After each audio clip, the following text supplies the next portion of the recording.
বাংলাদেশের কিছু জায়গার নাম শুনলে যে কারো মুখে একটা অদ্ভুত হাসি ফুটে ওঠে, কারণ এমন কিছু নাম রয়েছে যা মুখে নেওয়ার আগেই দ্বিতীয়বার ভাবতে হয়।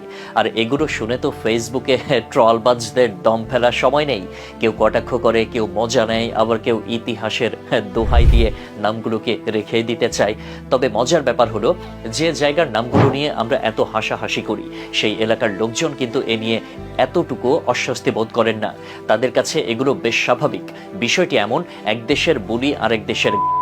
চলুন তাহলে এমন কিছু অদ্ভুত নামের গল্পই আজ শুনে আসা যাক। চুমাচুমি, প্রেমের আখড়া নাকি প্রাথমিক বিদ্যালয়? রাঙামাটির জোড়াছড়ি উপজেলায় অবস্থিত এক স্কুলের নাম চুমাচুমি প্রাথমিক বিদ্যালয়। নামটা শুনেই হয়তো ভাবছেন প্রেম প্রীতির কোনো মহামিলনের স্থাপনা, কিন্তু সত্যিটা শুনলে কষ্ট পাবেন। এই নাম এসেছে সেখানকার একটি নদী থেকে। 1966 সালে স্কুলটি প্রতিষ্ঠিত হয় আর নদীর নামে এর নামকরণ করা হয়। তবে ফেসবুকের ট্রলবাজরা এখানে প্রেমের রসায়ন খুঁজে পান। কেউ কেউ বলেন এই স্কুলে ভর্তির জন্য তো কাপলদের লাইন ধরে দাঁড়ানো উচিত। মানুষ থেকে মানুষ গড়া, নামের পরিবর্তন। নীলফামারীর একটি বিদ্যালয় ছিল যার নাম শুনলেই হাড় হিম হয়ে যেত। মানুষ প্রাথমিক বিদ্যালয় নামটা যেন বাংলা সিনেমার কোনো ভিলেনের হুমকি। তবে 2020 সালে নামটা পরিবর্তন করে মানুষ গড়া রাখা হয়েছে।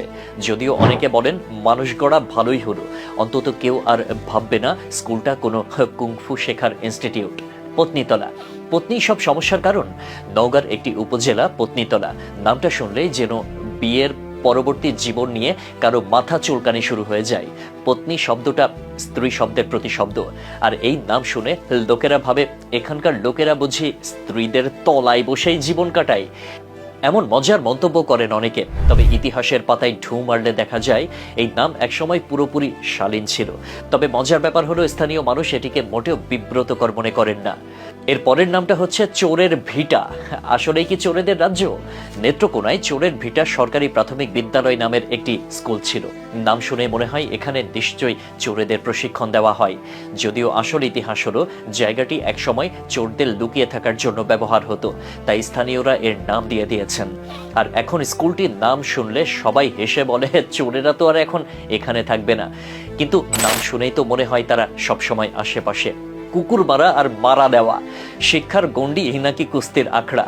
নরসিংদীর কুকুর সরকারি প্রাথমিক বিদ্যালয় আর ময়মনসিংহের দেওয়া সরকারি প্রাথমিক বিদ্যালয়ের নাম শুনলে মনে হয় যেন শিক্ষা প্রতিষ্ঠান নয়, কোনো জমজমাট ক্লাব। ট্রলবাজরা বলে এখানে কি ছাত্ররা পরীক্ষার আগে শিক্ষককে পাশ করে? অবশ্য এর পেছনের ইতিহাস শুনলে বোঝা যায় নামগুলো এসেছে লোকাল কোনো ঘটনার উপর ভিত্তি করে। দুধ খাওয়া স্কুল, স্বাস্থ্যবান শিক্ষা। কুড়িগ্রামের একটি বিদ্যালয় ছিল দুধ খাওয়া সরকারি প্রাথমিক বিদ্যালয়। নাম শুনে বোঝা যায় এখানে দুধ খাওয়ার উপর জোর দেওয়া হয়। তবে ফেসবুকে কেউ কেউ মজা করে বলেন এই স্কুলে ভর্তি হলে কি দুধ ফ্রি? যদিও স্থানীয়দের কাছে এই নামটা বেশ সাধারণ। শেষ কথায় হাসি ঠাট্টার আসর। বাংলাদেশের বিভিন্ন এলাকার এই নামগুলো হয়তো অনেকের কাছে বিব্রতকর, তবে এসব নামের পেছনে রয়েছে মজার এবং ঐতিহাসিক গল্প। এলাকাগুলোর লোকজনের কাছে এসব নাম একেবারে স্বাভাবিক হলেও বাইরের মানুষদের কাছে এটা নিছক বিনোদন। ট্রলবাজরা তো এমন নামের খোঁজে দিনরাত সোশ্যাল মিডিয়া চষে বেড়ায়। তবে এসব মজার নাম শুধু হাসির খোরাকি নয়, এটি আমাদের সংস্কৃতির একটা অংশ। হয়তো সময়ের সঙ্গে কিছু নাম পরিবর্তন হবে, কিন্তু চুমাচুমি প্রাথমিক বিদ্যালয়ের মতো নাম শুনলে আমরা চিরকাল মজা করব, কারণ মজাটা এখানেই।